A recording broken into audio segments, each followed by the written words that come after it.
abandoned in the void. The emergency lights bathed the command deck in a pulsing crimson glow.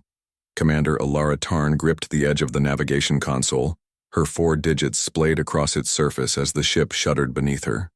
Through the viewport, the vast emptiness of uncharted space stretched before her, interrupted only by the distant pinpricks of unfamiliar stars and the ominous shadow of the celestial anomaly they'd been sent to study.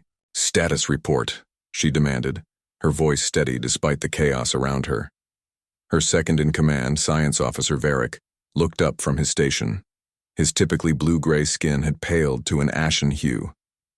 "Critical systems failing across all decks, Commander.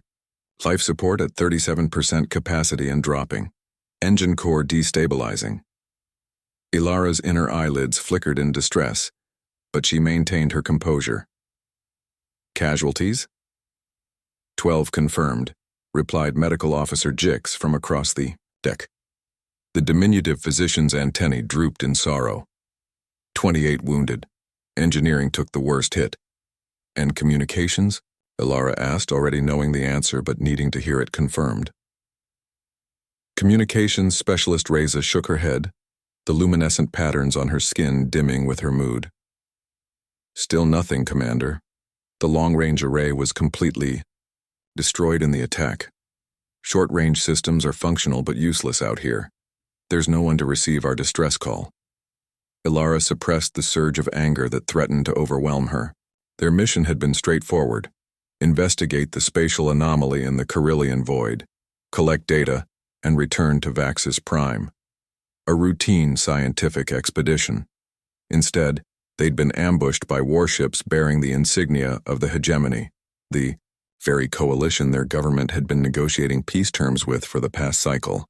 "The attack was precisely targeted," Varric said, voicing what everyone was thinking. "They knew exactly where to hit us to maximize damage while ensuring we wouldn't be destroyed outright. They wanted us stranded," Ilara concluded. "Not dead. At least not immediately." The bridge fell silent as the implications sank in. They had been sacrificed. A calculated offering to the hegemony, perhaps as a show of good faith or to satisfy some obscure diplomatic requirement. "Bring up the star charts," Ilara ordered after a moment. "Let's see where we stand." The holographic display flickered to life, showing their position relative to known space. The Novus Iter, their research vessel, was so far from the established trade routes and colonies that the distances were measured in light months rather than light days. "Nearest outpost?" Ilara asked. "Helios Deep Space Station," Reza replied after consulting her data. "But at our current power levels, it would take 17 cycles to reach it, if the engines were functional, which they're not." Ilara nodded. Grimly. "And our life support will fail in approximately 6 days at current consumption rates." The reality of their situation hung heavy in the recycled air. They were going to die out here, abandoned by their own people, left as little more than an interesting puzzle for some future explorer to stumble upon centuries from now. "We should put non-essential personnel into cryosleep," suggested security. Chief Kronos, his metallic exoskeleton clicking as he shifted his massive form. "It would extend our life support duration." "For what purpose?" asked Jix bitterly. "To prolong the inevitable?" "To give us time," Ilara answered firmly. "Time to think, to plan, to find a solution. We're scientists and explorers. If anyone can find a way out of this situation, it's us." Her words seemed to reignite a spark of determination in her crew. They were the best of their fields, chosen specifically for this mission because of their expertise and adaptability. "Varric, work with engineering. See if we can get the sublight engines operational even at minimal capacity. Reza, boost power to the short-range sensors and keep scanning for any sign of other vessels.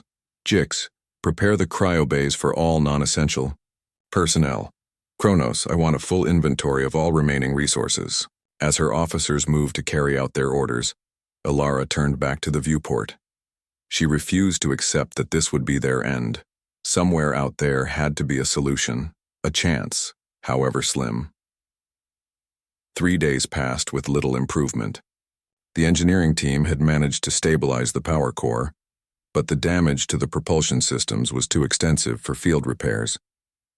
Most of the crew now slept in cryostasis, their metabolic functions slowed to near suspension to conserve the precious resources of oxygen and heat. Alara sat alone in her quarters, reviewing the data they had managed to collect about the spatial anomaly before the attack. It was fascinating, a region of space where the normal rules of physics seemed to bend and warp. Under different circumstances, it would have been the discovery of a lifetime. Her door chimed, and Varric entered without waiting for permission. His excitement was palpable. "Commander," Reza picked up something on the sensors. "A ship approaching from Galactic south." Alara was on her feet instantly. "Hegemony?" "Unknown design," Varric replied. "Not in our database at all." Hope and fear warred within her. An unknown vessel could mean rescue, or it could be something worse than the fate already awaiting them. "How long until contact?" "At their current speed, less than an hour. Wake Kronos and Reza if they're in cryo. I want a full sensor sweep of that vessel and all weapon systems operational just in case." 52 minutes later, Alara stood on the bridge with her senior officers, watching as the unknown ship drew nearer. It was unlike any vessel she had ever seen, sleek yet utilitarian, with odd protrusions and arrays that defied immediate classification. "They're hailing us, Reza," announced surprise evident in her voice. "Put it through," Alara ordered, straightening her posture despite her exhaustion. The main screen flickered, and Alara found herself looking at a creature she had never seen before. It had only 2 eyes, pinkish tan skin that appeared unsettlingly, naked without scales or exoskeleton, and a bizarre symmetry to its features. It wore some kind of uniform with insignia she didn't recognize. "This is Captain Marcus Chen of the Earth exploration vessel Horizon," the creature said in a language that somehow reached her ears as perfectly understandable. Some kind of advanced translation technology, she presumed. "We detected your distress signature. Do you require assistance?" Earth. A name Alara had never heard before. This was a first contact situation, meeting an entirely new species, and it was happening under the worst possible circumstances. "I am Commander Alara Tarn of the Vaxian research vessel Novus Iter," she responded, trying to mask her desperation. "We have sustained critical damage and are in urgent need of assistance. Our life support systems are failing." The alien, the human, nodded, an unfamiliar gesture that she nonetheless understood as affirmative. "We detected the damage to your vessel on our approach. We're prepared to render aid.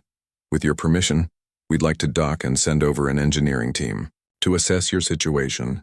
Alara exchanged glances with Kronos, who gave a slight nod. They had little choice but to trust these strangers. "Permission granted, Captain Chen. Our docking bay is located on the ventral hull, but I must warn you that our artificial gravity is unstable in that section." "Understood, Commander. We've dealt with similar situations before. Prepare to receive our team in 30 minutes. As the communication ended, Alara felt a weight lift from her shoulders even as new concerns took its place. "Can we trust them?" Kronos asked immediately. "Do we have a choice?" Alara countered. "Besides, if they wanted to destroy us, they could have done so without announcing themselves. The real question," Varric interjected, "is why are they helping us at all? What do they gain from it?" It was a valid question. In their experience, interspecies interactions were always calculated, based on mutual benefit or at least long-term strategic advantage. "Perhaps we should simply ask them," Jix suggested with characteristic directness. True to their word, the human vessel, the Horizon, docked with the Novus Iter within the half-hour. Alara and her senior staff waited at the airlock, a mix of trepidation and desperate hope making the air feel even thinner than their failing life support systems had already made it. The airlock cycled and 5 humans stepped aboard. Their appearance was even more striking in person, tall bipedal beings with only 2 arms and bizarre growths of fiber on parts of their heads. They wore sleek environmental suits that seemed designed as much for function as protection. Captain Chen, distinguishable by the markings on his suit, stepped forward and made a gesture with his hand. "Commander Tarn, I presume? A pleasure to meet you in person." Alara returned the greeting with the formal hand press of her people. The pleasure and gratitude are ours, Captain. These are my senior officers, Science Officer Varric, Medical Officer Jix, Communications Specialist Reza, and Security Chief Kronos. Chen introduced his team in turn, an engineer, a medical officer, a science specialist, and his own security officer.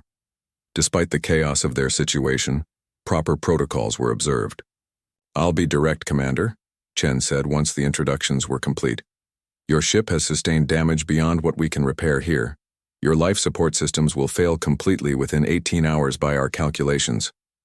Ilara's heart sank. Hearing their fate confirmed by an outside source made it somehow more real.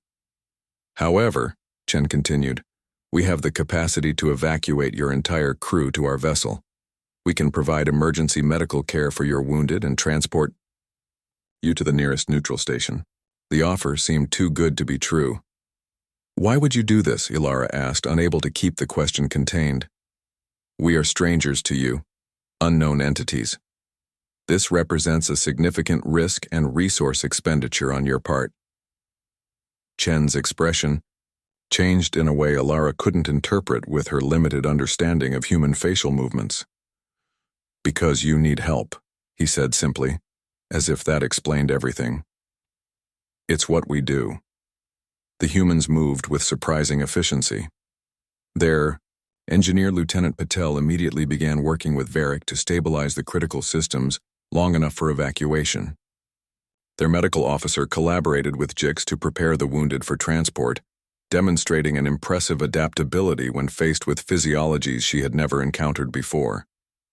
Watching them work, Ilara was struck by their determination. They faced each challenge with a pragmatic approach that bordered on recklessness, improvising solutions with whatever materials were at hand.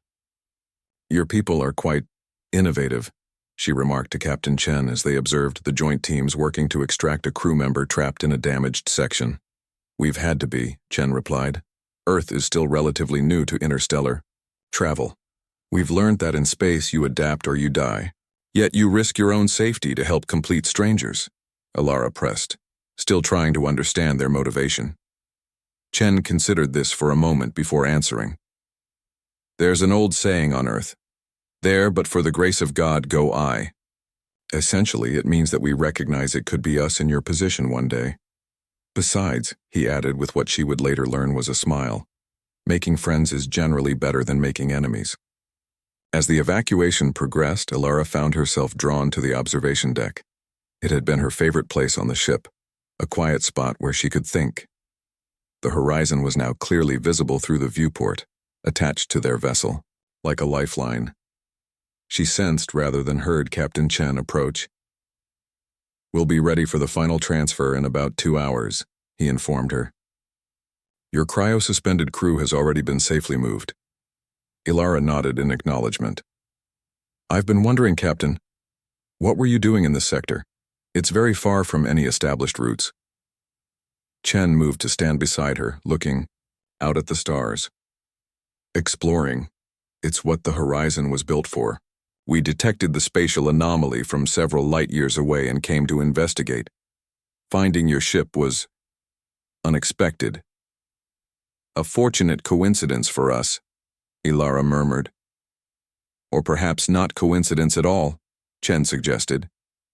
"The universe has its own way of bringing the right elements together at the right time." The statement struck Ilara as oddly philosophical for such a pragmatic species. "Commander," Chen said after a moment, his tone shifting to something more serious. "My science officer has been analyzing the damage to your vessel. The attack patterns suggest deliberate targeting. This wasn't random." "No," Ilara agreed quietly. "It wasn't. Would you be willing to tell me what happened? Who did this to you?" Ilara turned to face him fully. In the short time she had known these humans, they had shown nothing but compassion and competence. They had saved her crew without asking for anything in return. Perhaps they deserved to know what they had stumbled into. "My government," she said finally, "or at least elements within it. We were sent to study the anomaly, yes, but our real mission, the one only I and a few others knew about, was to gather evidence of illegal weapons testing in this sector by a coalition known as the Hegemony. Chen's expression darkened. And your government discovered your true mission, and decided we were more valuable as a peace offering than as intelligence assets, Ilara confirmed. The attack came from Hegemony ships, but they knew exactly where to find us. So now you're a loose end, Chen concluded. Dangerous to both your government and this Hegemony. Precisely. Which is why I must warn you, Captain. By rescuing us, you've potentially made yourself a target as well. Instead of the concern she expected, Chen's expression shifted to something that might have been determination or even anticipation. Well, he said, it wouldn't be the first time we've upset someone's carefully laid plans. The question now is, what do you want to do about it, Commander Tarn? Ilara hadn't expected that question. In her culture as a betrayed officer, her path would be clear. Accept her fate with dignity. But these humans seem to operate differently. What options do I have?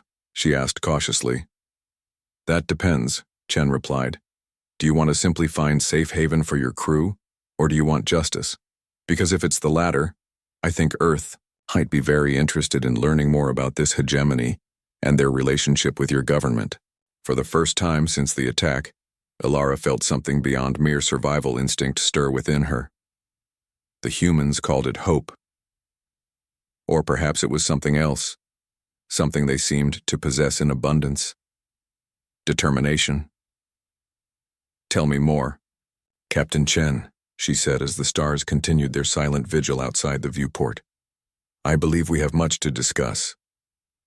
The unexpected alliance, the medical bay of the horizon, was unlike anything Ilara had ever seen. Instead of the sterile, compartmentalized units common to Vaxian vessels, the human ship featured an open ward design with multiple treatment stations arranged around a central monitoring area. Medical personnel moved with practiced efficiency, adapting their procedures for patients whose biology they had never encountered before. Ilara watched as Dr. Amara Santos, the Horizon's chief medical officer, examined Jix's readings on a holographic display. The diminutive Vaxian physician hovered nearby, his antennae twitching with a mixture of professional curiosity and personal concern. Fascinating, Dr. Santos murmured, manipulating the display to zoom in on cellular structures. Your respiratory system uses a copper-based compound rather than iron-based hemoglobin. That explains the blue coloration of your blood. Our evolutionary path favored efficiency in low-oxygen environments, Jix explained. Though I must admit, I find your medical technology surprisingly advanced for a species we've never encountered before. Dr. Santos smiled. We've had to become adaptable. Earth has only been part of the interstellar community for about 40 years. When you're the newcomers, you learn quickly or get left behind. The admission surprised Ilara. From the capabilities they'd demonstrated so far, she had assumed humans were a long-established spacefaring civilization. Only 40 years? She asked, unable to hide her astonishment. Yet you've achieved faster than light. Travel, advanced medical technology, and deep space exploration capabilities? Necessity drives innovation, Captain Chen said as he entered the medical bay. And humans have always been good at figuring things out when our backs are against the wall. He turned to Dr. Santos. How are our guests doing, Doctor? Remarkably well, considering what they've been through. Their physiology is different from ours, but the fundamental principles of trauma care are universal. All critical patients are stabilized. Excellent, Chen nodded, then addressed Ilara. Commander, if you're feeling up to it, I'd like to invite you and your senior staff to a briefing in 30 minutes. My intelligence officer has compiled some information I think you'll find interesting. The Horizon's briefing room was compact but well-equipped, with a large holographic projection table at its center. Ilara and her 4 senior officers, Varric, Jix, Reza, and Kronos, sat on one side, while Captain Chen and his team occupied the other. Let me introduce Commander Lian Zhao, our intelligence officer, Chen began, gesturing to a composed woman with sharp eyes and an air of careful observation. Zhao stood and activated the holographic display. A 3-dimensional map of the sector materialized above the table, with the location of the Novus Eater's attack highlighted in red. Based on the sensor data we recovered from your ship's computers and our own long-range scans, we've been able to piece together some of what happened, Zhao explained. The attack on your vessel wasn't a random act of violence. It was a carefully orchestrated elimination of evidence. The display shifted to show a series of energy signatures emanating from the spatial anomaly they had been sent to investigate. These readings indicate weapons testing, specifically testing of a gravimetric distortion device capable of creating localized rifts in spacetime. Zhao continued. Such technology violates at least 17 provisions of the Galactic Accord on weapons development, according to our database. Alara's inner eyelids flicked rapidly, a sign of intense emotion among her people. That matches our findings before the attack. The hegemony has been developing weapons that could destabilize the fabric of space itself. And your government knew about this? Chen asked. Not just knew, Varric interjected, his tone bitter. Elements within our government have been facilitating it. In exchange for protection, certain officials have been providing the hegemony with technical expertise and diplomatic cover. Treason, Kronos rumbled, his exoskeleton clicking as he shifted. They betrayed not just us, but all civilized worlds that could be threatened by such weapons. The question is, Chen said, leaning forward, what do we do with this information now? The room fell silent as all eyes turned to Alara. As the mission commander, the decision ultimately rested with her. We need to expose the truth, she said finally. Both about the weapons development and about the conspiracy within my government. The Galactic Council must be informed. That won't be easy, Zhao cautioned. You've been officially declared dead, along with your entire crew. Any transmission from you will be dismissed as fake, and the hegemony will certainly be watching for any attempt to reach the Council. Then we need irrefutable evidence and a secure way to present it. Alara concluded. Chen nodded. That's where we might be able to help. Earth maintains an independent diplomatic channel to the Council as part of our observer status. We could use that channel to bring your evidence forward. If we can ensure its authenticity can't be questioned, we need to return to the anomaly, Varric suggested. Gather fresh data, with Horizon sensors and ours working in tandem. Create a record that can't be disputed. That would take us back into hegemony-controlled space, Reza pointed out. They'd detect us immediately. Not necessarily, interjected a new voice. A human Alara hadn't met yet stepped forward from the back of the room. He was younger than the others, with an energy that seemed barely contained. Lieutenant Ravi Patel, Engineering, Chen introduced him. Our resident miracle worker. Patel grinned at the introduction. Hardly a miracle, sir, just an application of principles. He turned to address the group. I've been studying the remains of your propulsion system, Commander Tarn. Your ship uses a different approach to FTL travel than ours, but I think we could adapt our stealth technology to work with both vessels' signatures. Stealth technology? Kronos repeated, his security training immediately recognizing the tactical implications. You can make a ship of this size invisible to sensors? Not invisible exactly, Patel clarified. But we can mask our energy signature, create a feedback loop in standard detection arrays that registers as ambient radiation rather than a ship. It's not perfect. A focused, targeted scan would still find us, but it should be enough to get us close to the anomaly without triggering automated defense systems. The Vaxians exchanged looks of surprise. Such technology would be a significant tactical advantage, yet these humans were casually sharing its existence with them. Why would you risk your ship and crew for this? Alara asked Chen directly. This isn't your fight. Actually, it is, Chen replied. Earth has 27 colonies in this sector. If the hegemony deploys these weapons, millions of our people would be at risk. Beyond that, he paused, searching for words. Humans have a long history of standing by while atrocities occurred elsewhere, telling ourselves it wasn't our problem. We've learned the hard way that injustice anywhere is a threat to justice everywhere. The sentiment was so foreign to Vaxian thinking that Alara found herself momentarily speechless. Their society valued order and hierarchy, The notion of risking oneself for abstract principles like justice was not part of their cultural framework. "Your proposal has merit," she finally said, "but I would not presume to commandeer your vessel for such a dangerous mission." "You're not commandeering anything," Chen assured her with a smile. "I'm offering. Besides, the Horizon was built for exactly this kind of mission, going where others can't or won't, finding the truth and bringing it back." The meeting continued for another hour as they discussed the details of their plan. Lieutenant Patel would work with Vaxian engineers to implement the stealth modifications. Zhao and Reza would prepare secure communications protocols for transmitting their findings to the Galactic Council. The medical teams would continue treating the injured Vaxians. As the briefing concluded, Chen asked Ilara to remain behind. Once they were alone, he activated a privacy field that prevented any sound from escaping the room. "There's something else you should know," he said, his expression grave. "While retrieving data from your ship's computers, we detected a hidden monitoring program. Spyware, essentially.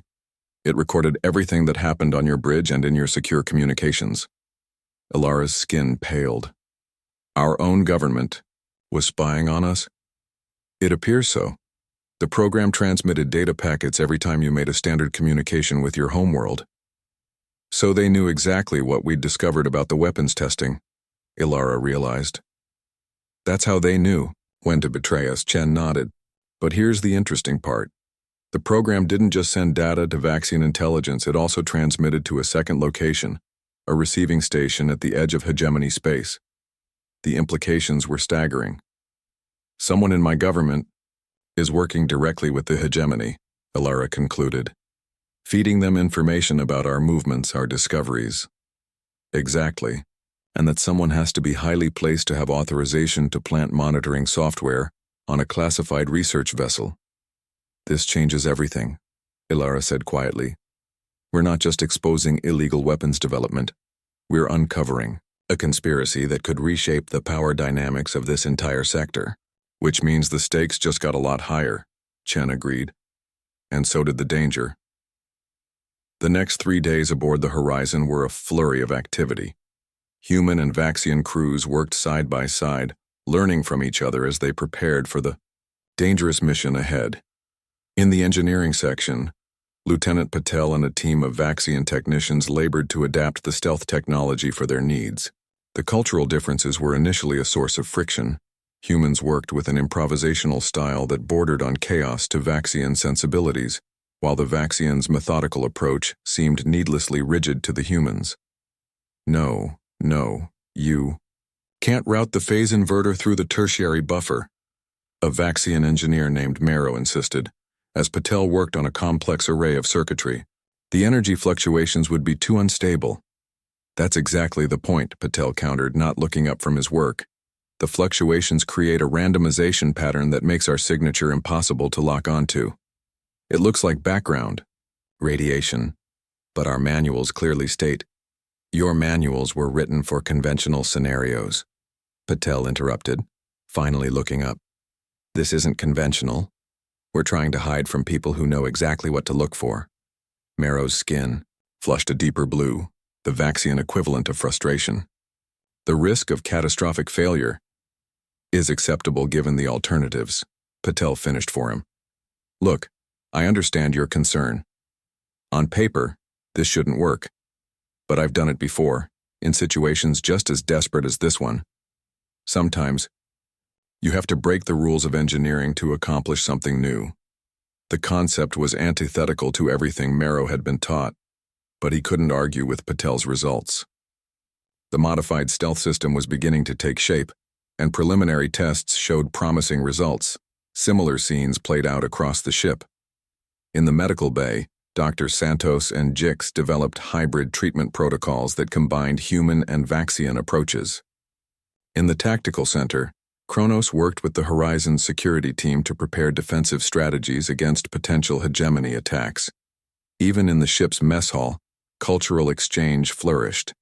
Humans introduced Vaxians to Earth cuisines, while the Vaxians shared knowledge about celestial navigation techniques that had been refined over centuries. Ilara observed these interactions with growing fascination. Despite being physiologically different and culturally divergent, the two species were finding common ground in their shared goals and challenges. On the fourth day, she found herself in the Horizon's observation lounge, staring out at the stars, as they streaked past in the distinctive blue shift of FTL travel. The ship had incredible viewing ports, unnecessarily large by Vaxian standards but clearly valued by humans. "Beautiful, isn't it?" Captain Chen said as he joined her by the viewport. "No matter how many years I spend in space, I never get tired of that view." "We don't have anything like this on our vessels," Ilara admitted. "Viewport materials are considered structurally vulnerable. Most Vaxian ships only have essential navigation viewing stations. But you miss the point of exploration if you can't see what you're exploring," Chen suggested. "At least that's how humans tend to feel about it." Ilara considered this. "Your people are not what I expected from a relatively new spacefaring species. How so?" "You're innovative, adaptable. You approach problems from unexpected angles, and you have this strange willingness to help others, even at great risk to yourselves." Chen smiled. "Those are probably the same qualities that got us into space in the first place. Earth was never unified the way many worlds are. We had to overcome our own divisions before we could reach for the stars. Perhaps that struggle gave us a different perspective." "My culture values order, hierarchy, certainty," Ilara explained. "Your approach seems almost chaotic by comparison." "Organized chaos," Chen suggested.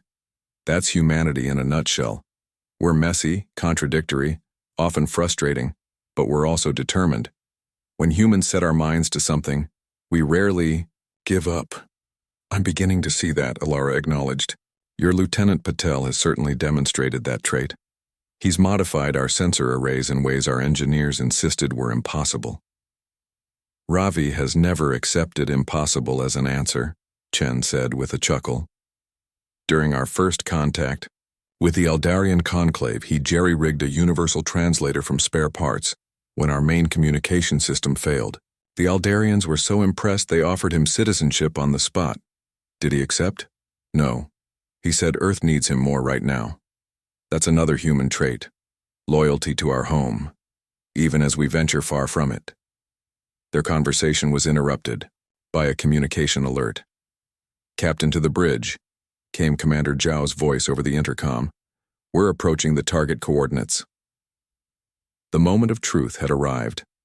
The Horizon dropped out of FTL at the edge of the system containing the spatial anomaly, its modified stealth systems engaged and running smoothly. On the bridge, human and Vaxian officers worked side by side, monitoring their sensors and scanning for any sign they'd been detected.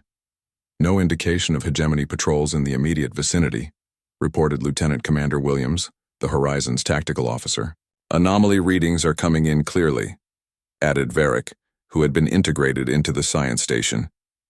"The energy signatures are even stronger than when we first discovered them." The main viewport showed the anomaly, a shimmering distortion, in space, like heat waves rising from a sun-baked road but on a cosmic scale. Around it, small unmanned probes moved in regular patterns, collecting data and feeding it back to unseen controllers. "Those are hegemony monitoring drones," Ilara identified. "This testing site is still active." "Can we get closer without being detected?" Chen asked. Patel checked his readings. "The stealth modifications are holding. As long as we maintain our current emission levels, the drones should register us as background radiation." "Take us in, Helm. Nice and easy," Chen ordered. "Science team, record everything. I want detailed scans of those probes, the anomaly, and any communications they're transmitting." The Horizon glided closer to the anomaly, its advanced sensors gathering data that would have been impossible to collect with the damaged equipment on the Novus Iter. Every passing minute added to the weight of evidence they were accumulating. "Captain," Zhao called suddenly, "I'm detecting a transmission from the far side of the anomaly. Encrypted, high-frequency burst. Can you decode it?" "Working on it. The encryption is complex, but the pattern is similar to what we found in the spyware on the Vaxian ship." Ilara moved to Zhao's station. "May I?" The intelligence officer nodded, sliding aside to give Ilara access to the console. The Vaxian commander studied the encryption pattern, her four-fingered hands moving rapidly over the unfamiliar controls. "This is a Vaxian diplomatic cipher," she confirmed after a moment. "High-level security clearance required. It's being transmitted." She stopped abruptly, staring at the coordinates. "Commander?" Chen prompted. "The Vaxian High Council chambers," Ilara finished, her voice hollow. "This isn't just one corrupt official. This goes to the highest levels of our government." "Can you break the cipher?" Zhao asked. "I can try. My clearance as mission commander gives me access to the base algorithm, but there will be additional security layers." For the next 20 minutes, Ilara worked with Zhao and Reza to decrypt the transmission.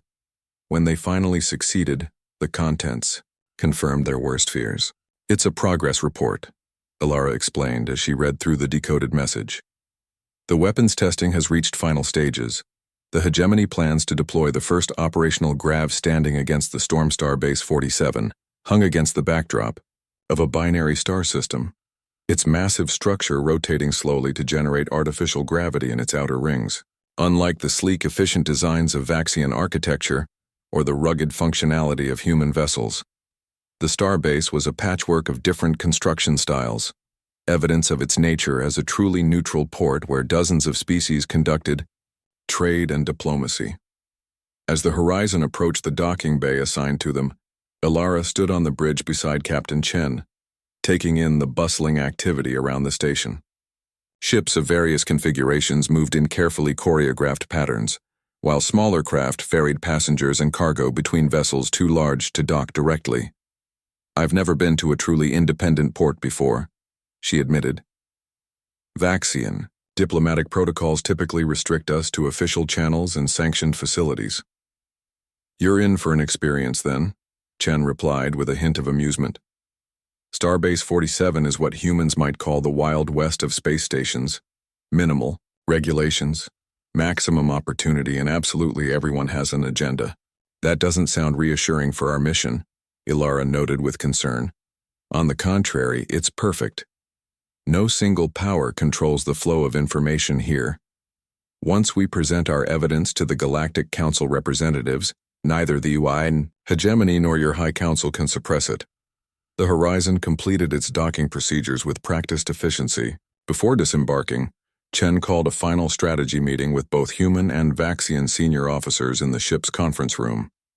"We have approximately 12 hours before the hegemony can dispatch diplomatic representatives to counter our claims," Chen began. "That gives us a narrow window to present our evidence to the Council's adjunct committee stationed here.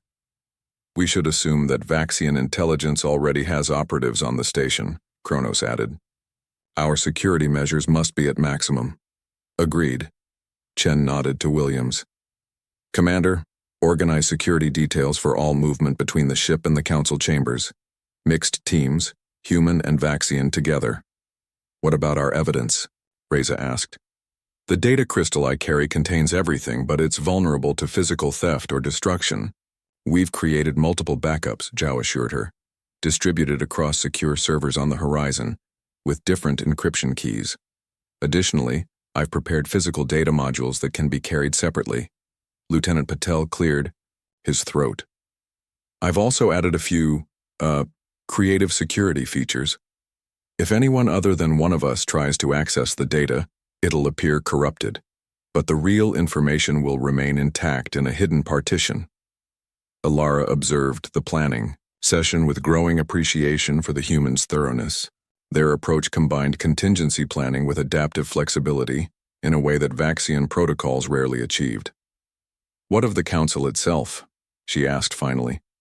"How receptive will they be to our accusations against established powers?"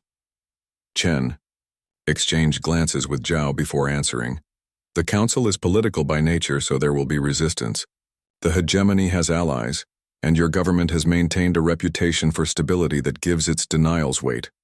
However," he added with determined optimism, "evidence speaks louder than reputation when presented properly." "And we have irrefutable evidence," Varric confirmed. "The weapon signatures we recorded at the anomaly cannot be explained away as anything but gravimetric distortion technology." As the meeting concluded, Chen pulled Ilara aside.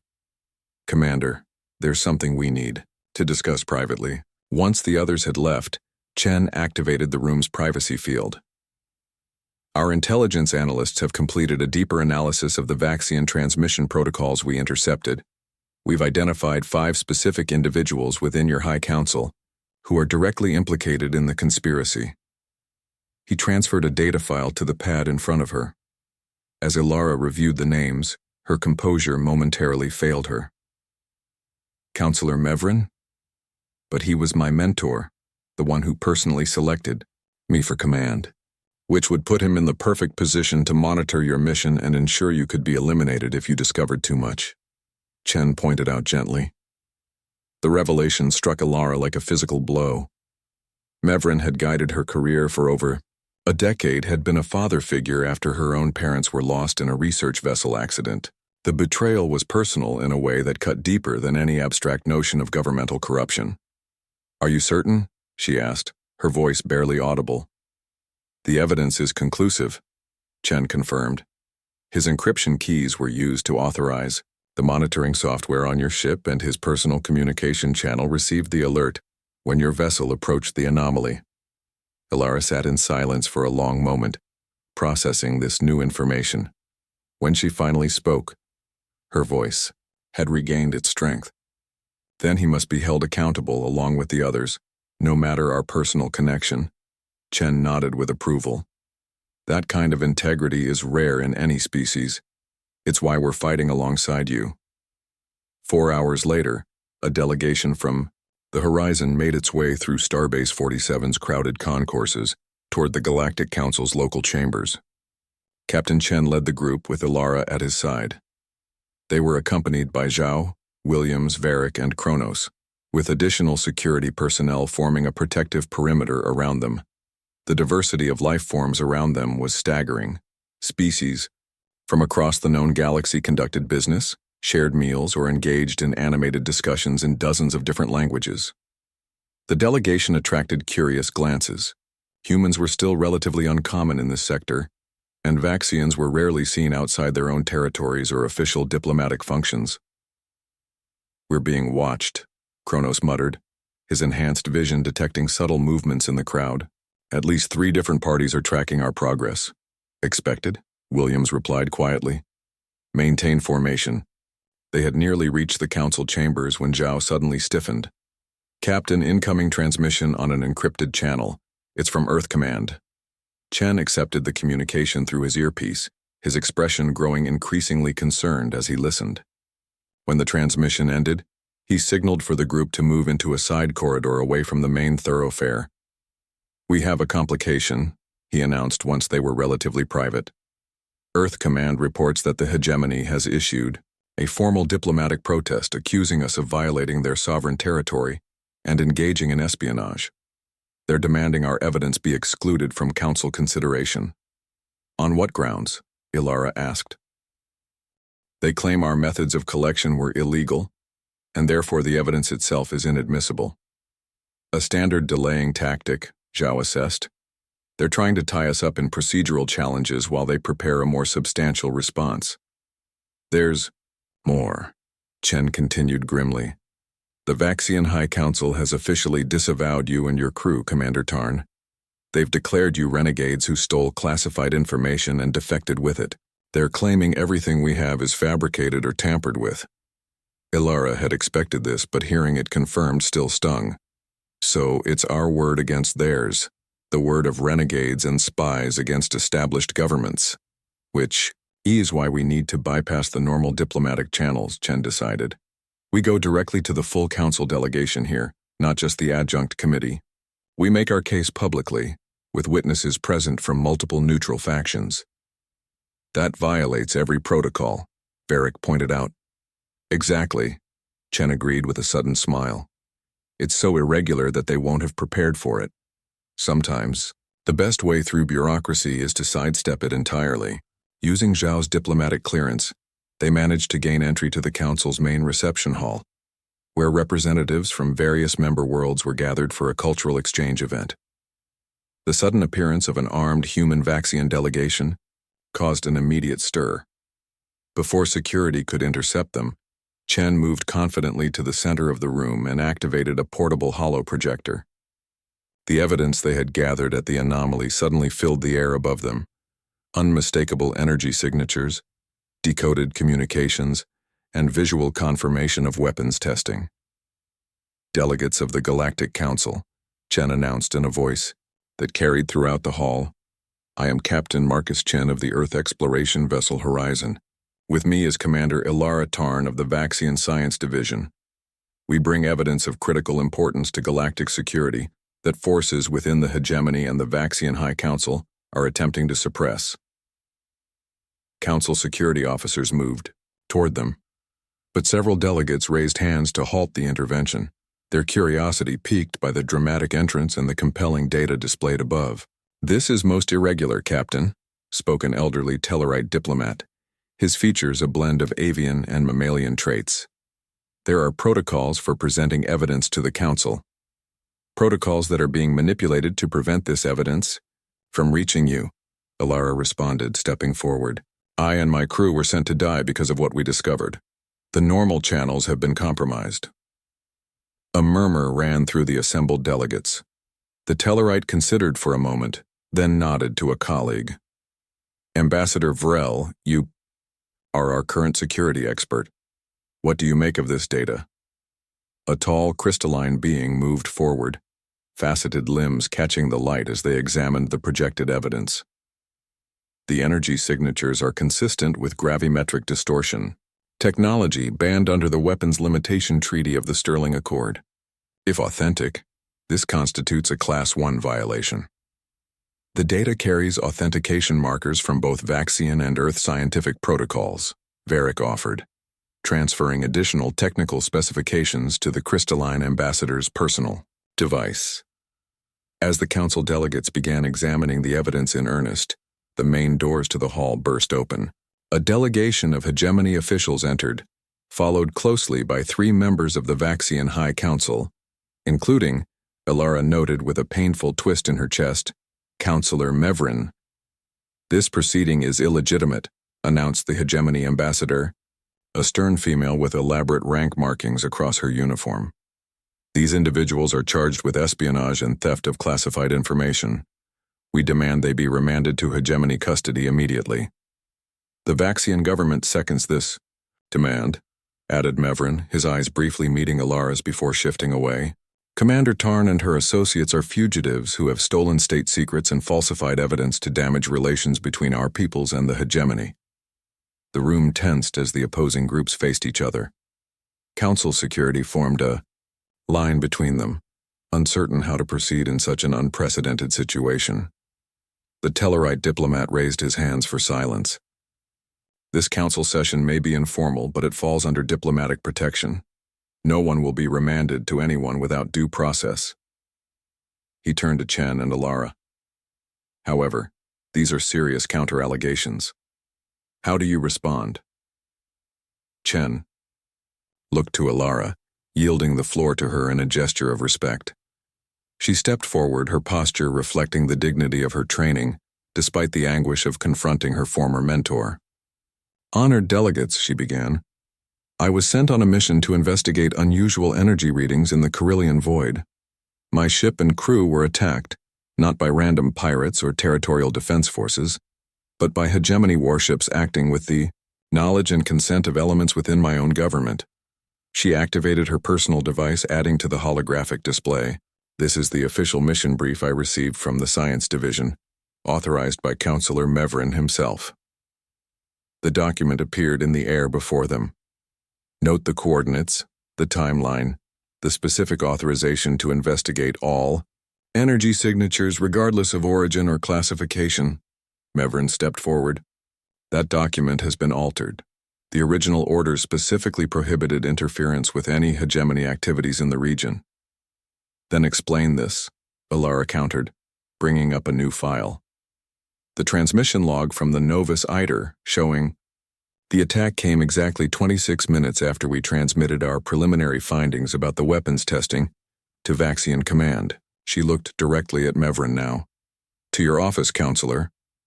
This is absurd, Mevrin blustered, but uncertainty had crept into his voice. We have more, Chen added, nodding to Zhao. The intelligence officer activated the final piece of evidence, the decoded transmission they had intercepted at the anomaly. This communication, sent from the hegemony testing site to the Vaxian High Council chambers, confirms both the existence of the gravimetric weapons program and the complicity of certain counselors in concealing it. Most damning is the targeting, data included, specifically identifying human settlements for first deployment. The hegemony ambassador's expression hardened. That transmission is clearly a fabrication. Is it? Chen challenged. Because Earth Command has confirmed that the encryption protocol used is an authenticated hegemony diplomatic cipher, one that would only be available to high-ranking officials. The delegates were now fully engaged, examining the evidence from all angles while the hegemony and Vaxian representatives struggled to maintain their denials. The momentum was shifting. Ilara could feel it. Then, unexpectedly, Councillor Mevrin made his move. With surprising speed for his age, he drew a concealed weapon and seized Ilara, pressing the device against her head. Enough of this farce, he snarled, all pretense of diplomatic decorum abandoned. Clear the room or the commander dies. Security personnel drew their weapons, but the close proximity of Ilara to Mevrin made any direct action too risky. The hegemony delegation seized the opportunity to edge toward the exits. You won't escape the station, Chen said calmly, appearing unfazed by the sudden hostage situation. And killing her won't erase the evidence. It's already been transmitted to every member of the council present. Then I have nothing to lose, Mevrin replied, his voice taking on a desperate edge. Ilara met Chen's eyes briefly, a silent communication passing between them. Chen gave an almost imperceptible nod. In one fluid motion, Ilara twisted in Mevrin's grasp, using a technique Kronos had taught her during their journey aboard the Horizon. Rather than pulling away, which Mevrin would have expected, she moved, inward, disrupting his balance and breaking his grip on the weapon. Simultaneously, Williams and Kronos moved from opposite sides, Williams disarming Mevrin while Kronos restrained him. The entire counteraction took less than 3 seconds, the result of hours of planning and training for just such a contingency. The hegemony officials had nearly reached the exit when they found their path blocked by additional human security, personnel who had been stationed outside.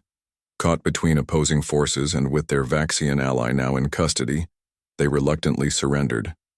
I believe, the Tellarite diplomat observed dryly, that actions speak louder than denials. The Council will convene an emergency session to address these matters formally, but preliminary protective measures are clearly warranted. In the aftermath, as Council security took custody of both Mevrin and the hegemony delegation, Ilara found herself standing apart, watching as her former mentor was led away. Chen approached quietly, respecting her need for space but offering presence. You once told me that Vaxian culture values order and hierarchy above all, he said after a moment. Today you defied both to preserve something greater. The truth, Ilara nodded. Although I suspect my people will struggle to reconcile what has happened. Our society isn't accustomed to such disruption. Change is rarely comfortable, Chen acknowledged. But sometimes it's necessary. The formal council session the following day was conducted with full diplomatic protocol. Evidence was presented methodically, testimonies were recorded, and deliberations proceeded according to established procedures. By contrast to their dramatic entrance the previous day, Ilara and her crew now observed all the formalities expected of them.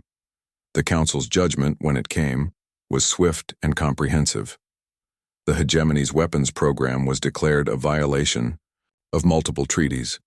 Sanctions were imposed and monitoring teams would be dispatched to dismantle the testing facilities. The implicated members of the Vaxian High Council, including Mevrin, would face trial for conspiracy and treason. Most importantly, a protective order was issued for all settlements in the region, including Earth's colonies, prohibiting any military action against them. After the session concluded, Chen and Ilara stood on an observation deck overlooking the starbase's docking bays, watching as ships came and went against the backdrop of the binary stars. What will you do now? Chen asked. Earth has offered asylum to you and your crew if you want it. Ilara considered the question carefully. I think I need to go home. Not to hide, but to help rebuild. The exposure of this conspiracy will shake the foundations of Vaxian society. There will be resistance to change, attempts to maintain the old order despite its proven flaws. And you want to be part of shaping what comes next, Chen surmised. Someone must stand for a new way forward, one that values truth alongside order, compassion alongside efficiency. She glanced at him. I've learned much from your people in our short time together. Cultural exchange works both ways, Chen replied with a smile. My crew has gained new perspectives from working with yours as well. More precise protocols, more careful planning, qualities we could sometimes use more of. Perhaps that's the greatest outcome of all this, Ilara suggested. Not just exposing a conspiracy or preventing a war, but proving that different species with different approaches can accomplish together what neither could manage alone. Diversity as strength, not weakness, Chen agreed. A lesson worth remembering. Communication alert chimed softly, and Chen checked his device. The Horizon is ready for departure. We've been assigned to escort the Council monitoring team to the weapons testing site. He hesitated. We could still take you home first. Ilara shook her head. The Vaxian diplomatic vessel arriving tomorrow will serve that purpose. My government, what remains of its legitimate leadership, has formally requested my return to assist with the investigation. Then I guess this is goodbye, Commander Tarn. For now, Captain Chen, but I suspect our paths will cross again. The galaxy is vast, but not so vast that allies cannot find each other when needed. They clasped hands in the human tradition. Then, Ilara added the formal Vaxian gesture of respect, a touch of fingertips to forehead. Until we meet again, she said. Among the stars. Among the stars, Chen echoed, returning the gesture with surprising accuracy. As the Horizon departed Starbase 47 the next day, its mission complete but new adventures awaiting, Ilara watched from the diplomatic vessel that would carry her home. The human ship gleamed in the light of the binary stars, a symbol of the unexpected alliance that had changed not just her fate, but potentially the course of interstellar relations. They had been left to die in the cold emptiness of space, betrayed by those they trusted most. Instead, they had found salvation in the form of beings they had never met before, humans with their chaotic methods, their improbable optimism, and their stubborn refusal to accept the impossible. The universe, Ilara reflected, was full of surprises. And perhaps that was its greatest gift of all.